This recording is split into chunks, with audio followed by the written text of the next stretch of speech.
everybody, hello and welcome as always. I am Sean, this is In The Mixer, episode 52 already of our Isle of Man series. We've got one episode for every week of this year if you wanted to look at it that way. A huge welcome to a couple of new subs that we've got as well. Thank you to the guys that put comments in yesterday's episode, very much appreciated.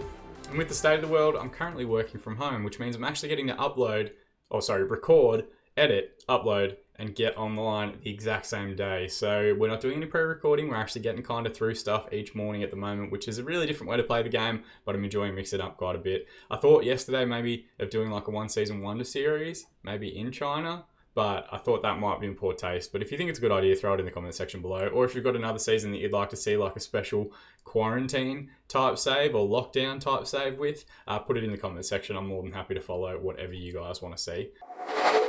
Now, we have a massive episode today. We've got two huge teams that we're going to come up against. First, we've got Hull, who of course have played Premier League football before, currently sitting 5th in League One. And then Millwall, who are currently sitting up in 2nd, also back in the day, a top division side. I remember back in the day they had Lucas Neal, Tim Cahill, Kevin Muscat, a whole bunch of Australian players. They went on that great FA Cup run in like 2004, I want to say, where they made the final. And if you think back to yesterday's episode, when we did like the season preview and everything, they were definitely one of the teams that was expected to do well in the division. Now for us, our form has been up and down. Of course, in that last episode, that late 2-2 draw after going down to 10 men, conceding 2 late goals in the last few minutes was kind of frustrating, but, you know, a lesson learned from me. I need to drop back to positive if we go down to 10 men because the quality of opposition is just so good. We then beat Coventry 1-0, our first game at home in our new Isle of Man stadium, which you guys will see a little bit further today. A 2-2 draw, winning on penalties in the Carabao Cup. We rotated quite a bit for this game, so that was good to see. We didn't necessarily want to get that far in the Carabao Cup, but if we get additional money from getting through, then that's great for us. And we potentially might actually get the draw for the next round in this episode as well. We then beat Wigan 5-2. They were top of the division when we played them in this one. Just a fantastic second half performance, really turned it around. We went ahead early, they pegged us back. We got one on the stroke of half time, they pegged us back, and then we just kind of put the foot down in the last half an hour or so and got 3 goals in that time. A very good performance. And at the time, they were top of the division, so a very good team. This Lucas Christodoulou guy was absolutely fantastic the majority of the game. 17 dribbling, 16 acceleration, 16 pace. He was hurting us quite a bit out there. And 6.75 million as value is just mind-boggling to me, considering where we've come and where we started from. We then lost 3-2 to Scunthorpe in a disappointing game. We probably should have done better for these guys. Again, we went down to 10 men, and I think you'll find there's like a recurring theme where we go down to 10 and then struggle quite a bit. So Sam Taylor did actually pull us back to 2-2 late on 87th minute, and they immediately went up the other end and got a winner, and we couldn't find any more goals to try and equalise. Like Scunthorpe are a side that we should be beating and that we will need to beat if we want to kind of have top half aspirations at the higher level. We then beat Rotherham 3-1, a very good performance. Dwayne Record and Daniel Knowles both getting amongst the goals, which is good to see. They only pulled one back late on. We were very much in control at that point. We then lost 2-0 to Oxford, which was disappointing. Not a very good performance here. You can see from the match ratings. Quite a few of the teams struggled. Our goalkeeper actually got the man of the match award with 7.5, which kind of goes to show exactly how well we played. We then rotated quite a bit for the leasing.com trophy and beat Leicester under 23s 3-0, which was very unexpected. Jim Strain on debut getting a getting a double. Clive Williams getting a goal on the right wing as well. So good to see that there is a little bit of quality in our second string in the overall squad. And then we lost 5-1 to Plymouth. This one kind of came out of nowhere. I should be more upset about it than I actually am, but if you look here, we've got Martin Liversedge, who isn't a real goalkeeper in the squad. We had quite a few players out with like under 19, under 21 international duties, and it meant that we didn't necessarily have like kind of the depth in our squad that we would usually have. So a very rotated squad, quite a few different players there making their debut. And we didn't play particularly well on top of that. So I'm not as upset about it. It has destroyed our goal difference a little bit. It does make us look a little bit weaker than potentially we actually are. But if that does happen again, and we've got players going to play for like youth international football, we probably need to like change the mentality a little bit. Not be so attacking, not be so aggressive. That was 3-2 against Southend. Again, another very late goal. So I think once we get to situations where we're in a good spot, we need to jump back to our positive mentality and kind of hold on to it there. But I'm thinking what I might do is if we go into these games against Hull and Millwall and know that attacking isn't necessarily the setting to take into some games, so where we might need to be a little bit more cautious, a little bit more counter-attacking, maybe we'll reduce for positive against certain oppositions and we'll kind of manage it differently that way. So it's been a bit up and down. We are currently sitting 15th in the division, but we've only played 8 games. And very quickly, if we get a couple of good results in this episode, we can jump back up towards the playoff positions, which is where we did sit for the majority of it up until those last 2 league defeats, which kind of hurt us quite a bit. As far as the squad's concerned, Dwayne Record's been injured, which has also been a frustration. He's been out for about 6 weeks, so he has missed the majority of those games that you guys have seen offline. Serge Colon, one of the backup strikers as well, really the backup poacher, hasn't been playing. But Jim Strain has been scoring at an okay level in the appearances that he's gotten, so we're not going to complain there. There is also one additional face. We've used a third load signing. Sean Wademan, we picked him up from Sheffield Wednesday, looks to be a fantastic technical player. He prefers to be a number 10. We're using him as a box-to-box at the moment. He can be a Messiah if that doesn't work out, but we're currently using him on this box-to-box mentality just to get someone out there that has a little bit more technical ability. I haven't had any issues really with Max Brown, Carl Robertson, Munoz, all the guys that have rotated through midfield, but really I just need some current ability right now rather than potential. So the 19-year-old's joined, 4-star current ability, 5-star potential as well. Looks to be a fantastic player. And worst case scenario, it doesn't work out. We just send him back to Sheffield Wednesday with no real dramas. Alright, and jumping ahead to the game against Hull, this is the lineup that we're going to go with. Johnson, of course, in goal. Taylor and McCluskey as the central defensive partnership. Preston Kelly at left fullback. Wright at right fullback. Dean and Taylor on the wings. Wademan and Munoz now currently playing as the deep line playmaker alongside him. Knowles and Strain up top. Strain you haven't seen much of because ideally Record would be playing, but he's not quite ready yet. A very good player, and he scored a couple of goals already in his appearances so far this season. If he can kind of continue, that would be great for us. They're playing a very narrow 4-4-2. It's either going to hurt us in the middle or it's going to play into what we want to do in our 2v1s in wide areas. Got a decent looking team. Reece Burke still currently playing for the club. Came through the West Ham Academy, starts at Hull and has made nearly 300 appearances for him as they've fallen down the leagues a little bit. Fran Sergio anchoring midfield. Brazilian 35-year-old. Looks to be a fairly decent player as well. At the 10, they've got this guy, Cameron McLaren, 19-year-old on loan from Man City. He looks very, very good. So he looks like a very high-quality player as well. Can play on the right-hand side of midfield, can play at the 10. If he does really well against us, I'll throw him on the short list and we'll see if we can't try and bring him in on loan in a future season. Deniz Tufan, Turkish youth international that they've brought through their own youth academy, actually. 17 acceleration jumps out at me immediately. Finishing maybe needs a little bit of work, but definitely they've got some players coming through their academy that are more than capable at a League One level. We're going to assertively say Media have given you a lot of praise lately. Great opportunity to show everyone that they are right. Everyone has responded positively with that. If we can carry that onto a good performance and maybe even a couple of extra points in this episode, that would be fantastic to set us up for the rest of the week. Throw in here on the left-hand side, Pickering to take, and Dean nearly won the ball back. Dennis Tufan goes past him. Craig in midfield, hangs one back stick, and Jackson with the header. We didn't talk about Billy Jackson or Thomas Craig, but they've combined for the goal there. Lewis Wright, it looks like he might have missed a header there. We're going to check it out in 3 dimensions. So where is it? It's Dean nearly won the ball back there. And then Wright, what did Wright do wrong? Oh, Wright clattered Dennis Tufan off the ball. Oh no, Wright was just there. He probably could have closed it down. And to be honest, poor defending as well from Taylor at the back there. He's our best defender. If they're getting above him, we might be in some danger. Got to throw in here again on the left-hand side. Dean with the header away. Someone's got to go and close down Fran Sergio. Comes back across into midfield. McLaren to Jackson. Good tackle from Taylor, but then he finds McLaren anyway. So an overlapping run on the right. McLaren goes past one, and from the wide area gets the strike away, but Johnson equal to it. Saves and holds. All right, goal kick here. We haven't had much where we've started with possession, but maybe we're going to win the ball back here. No, McLaren goes for a touch around one. He's the danger man already. Each time he's picked up the ball, he's skipped past challenges. So we're going to have to keep an eye on him. And potentially, we might have to change our structure if they're hurting us with a proper number 10. Ball in here to Wademan. First real contribution you guys have seen from him. Reverse pass to Taylor. Can he find the finish? He can indeed. Sam Taylor with his 4th goal of the season. 2 of our loan signers combining there. Wademan from Sheffield Wednesday. Taylor from Aston Villa. Wonderful little midfield combination here. He's done quite well to bring this down in heavy traffic actually. And skip past one challenge. Gets goal side. Drags a defender. Plays it to the left. And Taylor with an excellent touch around the challenge. All he has to do is pretty much pass that one into the empty net. Keeper couldn't do anything about it. And we restore parity. Is it deserved? I'm not 100% sure, but I'm definitely going to take it either way. Deep free kick here. McCluskey to take. Forward to right, who can turn. Goes into Wademan in the middle. Can we work this out to the left? We've nearly got a 2v1 here. Ball in behind now for Strain. Left-hand side of the goal. Gets a strike away. It's pinballing around, but Strain's recovered it well. Taylor, overlapping run for Preston Kelly. Deep ball in towards Dean, back post. Knowles should recover the cleared header. And it's cleared away. Jackson now with the ball, coming forward for Hull. Releases Dennis Tufan, who has gotten goal side. It's not on his favoured left foot. Thankfully, Wright's back there and able to clear into touch to save that one. It's really hard with some of these highlights to figure out what direction they're going to go. They've had 6 shots and 6 on target, so they're very efficient from the chances created. I'm going to use our demand more shout with about 10 minutes remaining, and you can see kind of the development of the squad. Everyone's focused. Highlight here, Mumba with the ball at the top of the box. to Fran Sergio. Now to Craig. Fran Sergio, McLaren. McLaren's the one that's, I think, doing the damage at the moment. Cut back there. Wademan wins it back well. Preston Kelly just a long clearance forward, which was never really on. They're pinballing it around in midfield. Back to Fran Sergio. Releases the pass to Jackson. Thankfully, good save from Johnson, who then releases it up the line. Throwing here on the right-hand side again. Livramento into Jackson. Back to Livramento again. Now Fran Sergio. Mumbo tries to strike from distance. Taylor closes it down well. Fran Sergio recovers.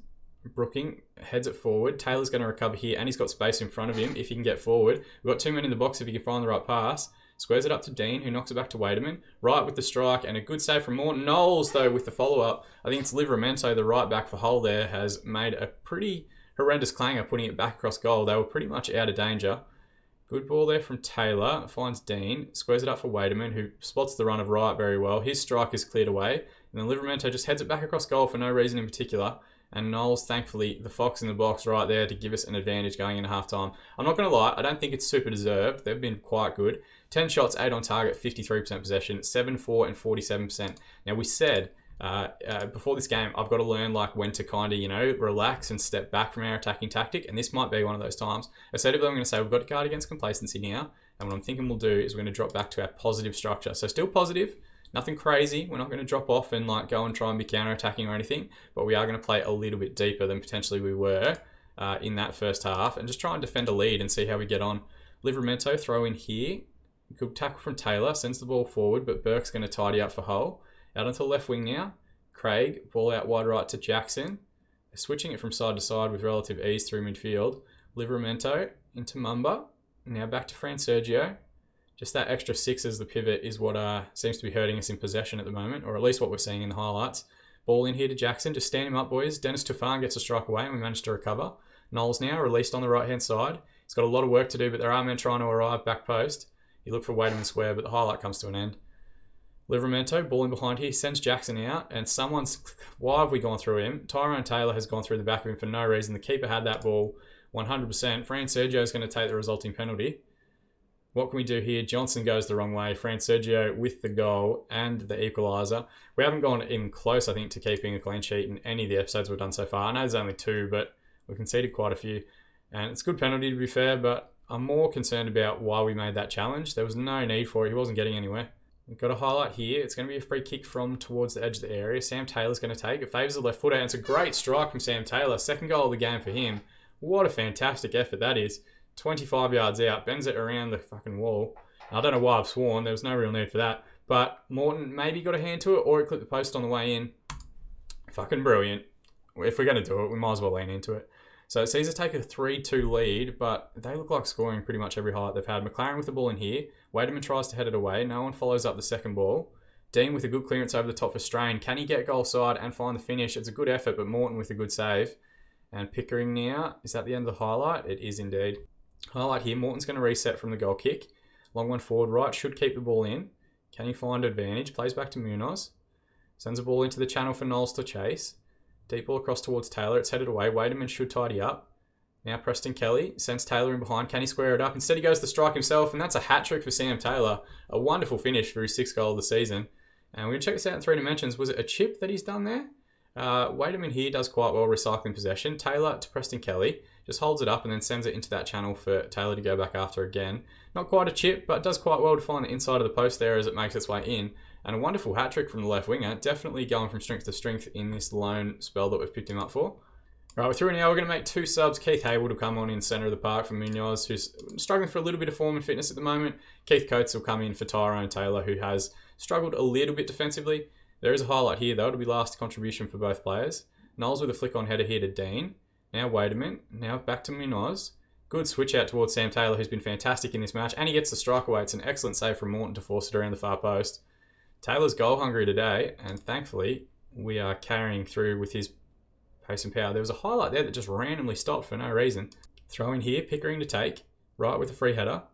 Hayward should recover and can play it up the line. Instead he loses it out to Pickering. I've hiccuped randomly in the middle of the sentence.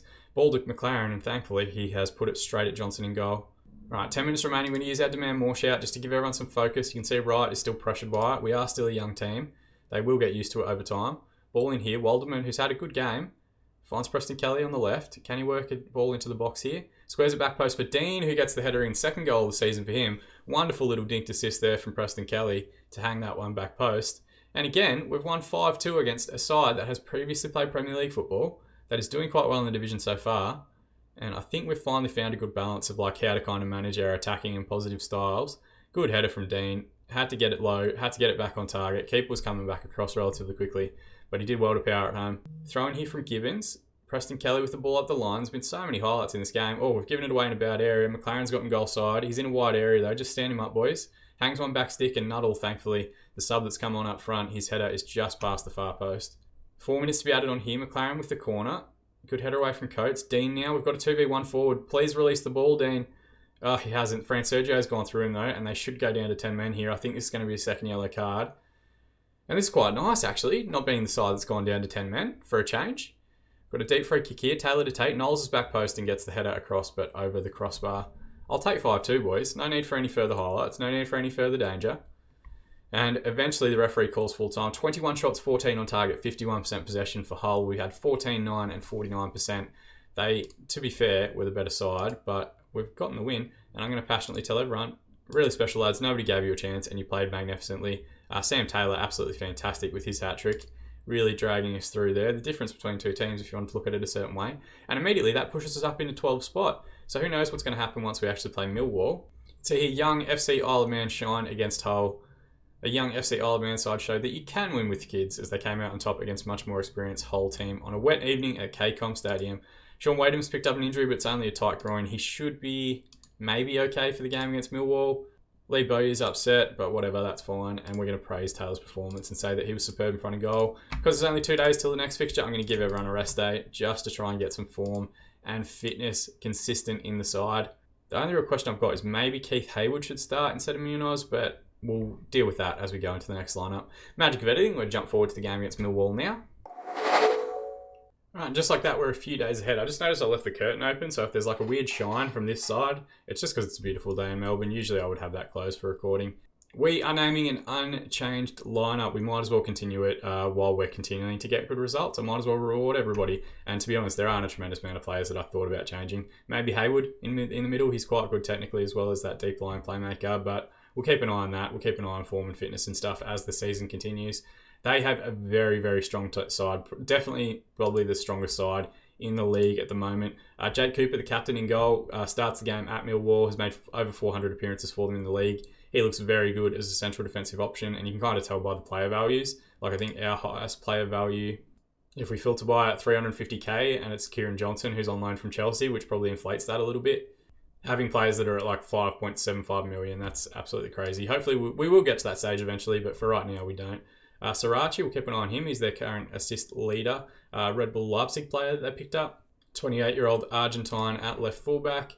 They've got Alberto Seri, their leading scorer, who back in the day was a wonderful wonder kid in the game itself. Still a very good technical player, especially at a League One level. He's going to cause us some issues. They've also got Albie Morgan, who they picked up from Charlton during the course of this universe, this world that we've created now, 8 years in. A very good player, wonderful high potential as well. Still only 26 in the game. So they've got quite a few good players. They've got a lot of actual players still in their squad, and I think that's a good marker of very talented teams. Passionately, we're going to say we owe Millwall after what happened in our last match. I don't actually remember when we last played them. I'm assuming we got them in like an FA Cup or a Carabao Cup or something. Deep ball in here. It's good header. It's pinballing around. McCluskey pushes it against the post. It's still pinballing around, and somehow he managed to scramble that away. I've never seen a defender smash the ball into his post and not have it going for a corner, an own goal. If I can get my words out. Alright, so corner again. We haven't seen a highlight for ourselves yet. It's a deep ball in. Wadham with the header away. Dean flicks it on to Knowles, and we could get 2v2 here if we release the ball quick enough. Right goes back to McCluskey. Now back through Johnson. Just keep the ball, lads. No need to rush. Finds Taylor. We've got 2v1 on the left, and we find that now. Preston Kelly comes forward. He has picked up a yellow card. It's a good recovery, actually, from Marnie. Does quite well, not just to get there, but to win the ball back as well. And he's free on the right-hand side, and he's dragged Taylor away. Seri with the header, and it hits the base of the post again. So they've clipped that upright on this left-hand side twice already in the opening 25 minutes. All right, we're through 30 minutes, so we're going to go demand more shout just to give everyone some focus. And we're yet to have a shot on target, and we haven't had a lot of the ball. So if we can get through to half-time in this game, we might make a similar adjustment and go back to our positive structure. And we do. They've had 6 shots, 4 on target, 57% possession. We've had 1, but none on target and only 43% of the ball. I am going to assertively tell everyone. What should I tell them? Media have given you a lot of credit lately. Let's use that one. Let's tell the attackers as well. You weren't that bad, but you can still improve. And let's switch back to our positive structure, which is a little bit deeper. It's a little bit slower in transition. And hopefully we can hold on here. We've got 3 defenders on yellow cards. Oh, sorry, we've got 3 players on yellow cards, 2 defenders and a right winger. And Sam Taylor's also picked up a bit of a knock. So we've got some decisions to make from a subs perspective as well. And the second half is already flying through as well. So we might as well make those subs now. Sam Taylor will take... we'll leave Sam Taylor on there. He looks okay. 73% conditioning still. Wademan's struggling. So we might bring on Hayward. Switch up him and Munoz. And I'm concerned about Preston Kelly. So we're going to take him off for Angelo. And I'm concerned about Lewis Wright. So we're going to take him off for Clive Williams. My mentality there is if a right winger gets sent off, we can kind of deal with it a little bit. But if one of our fullbacks gets sent off, we'll be in a bit of trouble. So let's passionately say I have faith in you. Get out there and make a difference. And at least Angelo has responded positively. And let's also use our Get Creative shout. Few players seem inspired. We just need to create one chance and find one finish. I'd happily let them have the stats line. Brown with the corner in here. Seri with the header and it just flashes past the crossbar at the far post. All right, into the last 10 minutes now. We're going to use our Demand More shout just to give everyone focus through to half time. And tell you what, 4 points in the second episode in League One isn't the worst thing in the world. There's 4 additional minutes to be added on here. Can we hold out? This has been a boring game. For all the highlights we had in the first one, the second one, very disappointing. In the end, 3 shots, 1 on target, 47% possession. They had 15, 9, and 53%. But they are one of the better sides in the division. And we went through their players. They've got a good side. So maybe I shouldn't be super upset. I'll assertively say, well done, lads. You've proved a lot of people wrong in avoiding defeat out there. Everybody responds positively. We want to try and keep, early part of the season at least, that morale as high as humanly possible, no matter where in the division we currently sit. And where does that push us up to, that additional point? So we go up into 11th spot, 14 points after 10 games played. 4 wins, 2 draws, and 4 defeats. Plus 1 goal difference, which is a bit destroyed by that Plymouth defeat we spoke about at the start. And really, we're only 1 win and a bit of goal difference outside of the playoff position. So, still relatively happy. And you can see here again, youthful FC Old Man draw with Millwall. I think we're going to get that one all season. Their centre-back, Jake Cooper, and their captain gets the Man of the Match award. Other than yellow card highlights, not a tremendous amount that actually went on in that game. Munoz has picked up a knock, but that's fine. And Sam Taylor, thankfully, only out for a couple of days with a bruised ankle. So, as we look forward and look at our schedule here, what I'm thinking is we might come back around maybe the end of October. We've played 2 massive teams in Hull and Millwall and done relatively well. Now I kind of want to see the opposite end of the spectrum, which is Burton and Forest Green. We've got game against Walsall coming out. We've got Sunderland, who are currently 2nd in the league. Bolton, who are currently... oh no, apologies. That's a leasing.com trophy. Ignore that. So yeah, what I'm thinking is we might jump forward 5 or 6 games and come back and do the games against Burton and Forest Green. They are towards the bottom of the division. It'll be interesting to see. We do okay against the higher level teams in the league. How are we going to get on against teams towards the bottom who might be set up to counter-attack a little bit more, who might actually respect us a little bit more tactically. As always, guys, thank you so much for watching. That's the portion that I appreciate the most. If you want to go the extra distance, if you want to do that little bit extra, you can drop a like on this video. You can subscribe to the channel to be kept up to date on all of our episodes as they continue to release throughout the course of FM20. We've got some great saves coming up for like One Season Wonder series. We're going to keep this save going as long as humanly possible in the game. And of course, dropping that like just pleases the YouTube algorithm. It grows the community, it gets more views on stuff. You can, like the guys yesterday, Oblique Kick Gaming and Shivy or Shviji. I can't remember what the actual name was, but I will have a look at it after this. Drop comments down below if you've got any feedback on the series, anything that you want to see done differently, done the same, any save ideas that you've got. Let me know how your saves are going. I respond to every single comment that I get, so I'm more than happy to reach out to yours. You can check out the links just over on that side there for our Twitch streams every Sunday night or Sunday morning if you're over in the UK, super early Sunday morning if you're in North America. But as always, I've been Sean and I'll see you all again in the mixer.